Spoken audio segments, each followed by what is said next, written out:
Përshëndetje nga sofra shqiptare. Sot me ju do ndaj sekretin se si bëj unë zërjen e kosit nga qumshti beo, cili del si copë djathi. Përgatitja është shumë e thjeshtë, bëhet shumë i mirë. Besoj se kam ju pëlqyer kur ta shihni videon në vazhdim. Filloj me përgatitjen. Fillimisht, kur të bëjmë vlimin e qumshtit, duhet në fillim që të bëjmë sterilizimin e tenxherës.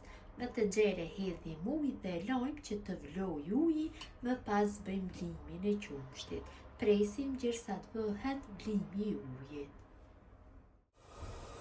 Uji në tenxhere ka filluar që të vlojë, tash e largojna ujin nga tenxherja. Kam largu ujin nga tenxherja dhe tash është bërë sterilizimi i tenxherës dhe nuk ka shans që të prishet qumshti tash kur ta hedhim. Shtojna qumshtin në tenxhere. Unë kam qumsht beo. Patjetër kur të përgatisni kos në shtëpi, duhet që të keni qumsht beo. Unë kam 2 litra e gjysmë me qumsht beo. Qumshti duhet jetë i kualitetit të lartë, se përndryshe kosi nuk do na del ashtu siç duhet.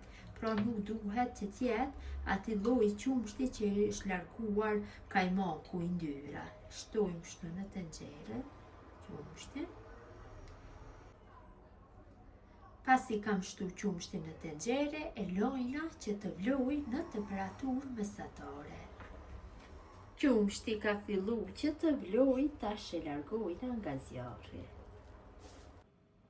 Kam largu qumshtin nga zjarri dhe do e kaloj në njërin tjetër që ta bëj ftuhjen dhe enën ku do bëj nxjerrjen e kosit, ose mund ta leni kështu në tenxhere, varet se si dëshironi.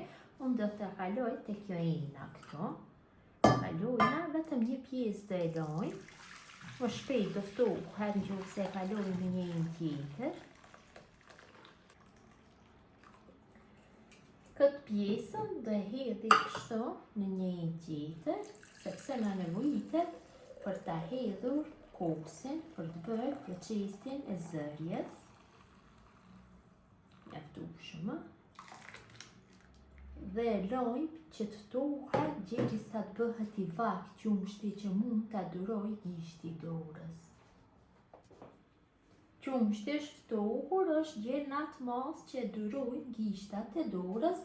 Tash përgatisim majën e kosit, këtu siç e kam dorë, në fillim qumshtin te kjo ena, do i shtoj një lugë gjelle me pavllak apo oj kosi, kështu të thartë, jo të ëmbël. 2 lugë gjelle me kos. Këtu qëndron sekreti tek pavllaka që të del kosi ashtu sikur djath, 2 lugë gjelle me kos. Zakonisht unë kur përgatis kos, përgatis kështu e zan kosin me kosin e buçën kozjakut. Unë jetoj në Republikën e Maqedonisë Veriore dhe mas një kos tjetër nuk mund të bëjmë zërjen e qumshtit për kos. E përzim kështu. Është i vakë, qumshti mjaftueshëm.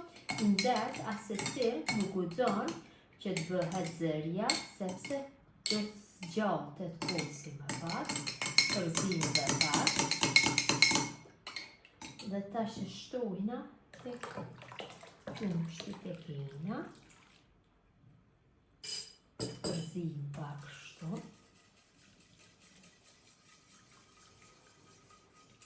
Mjaftueshëm është. Enës tash e vendosi kapakun dhe mbuloj kështu gjithë enën ku ndodhet kosi i zër me foli najloni, ose mund ta fotni në një kese, varet se si doni që të punoni.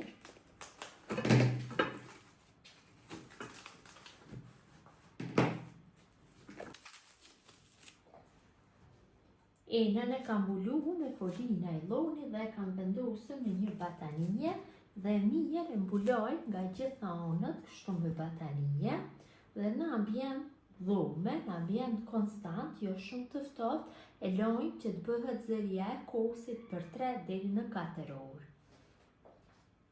Pas 4 orëve, ja largoj batenien, morim dhe ja largoj dhe polinë e nalonit.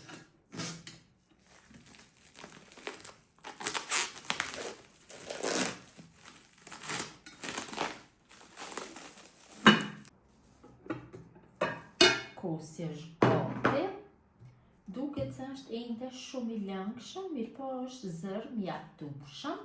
Tash e vendosim në frigorifer tek fllati dhe e lojmë të qëndrojë për gjithë natën.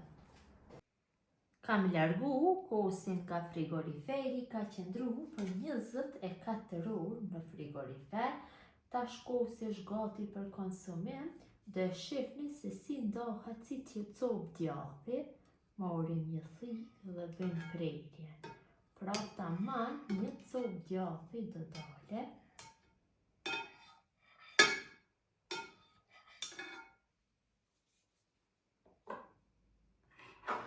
Ja si duket kosi. Vërtet ka dalë shumë i mirë.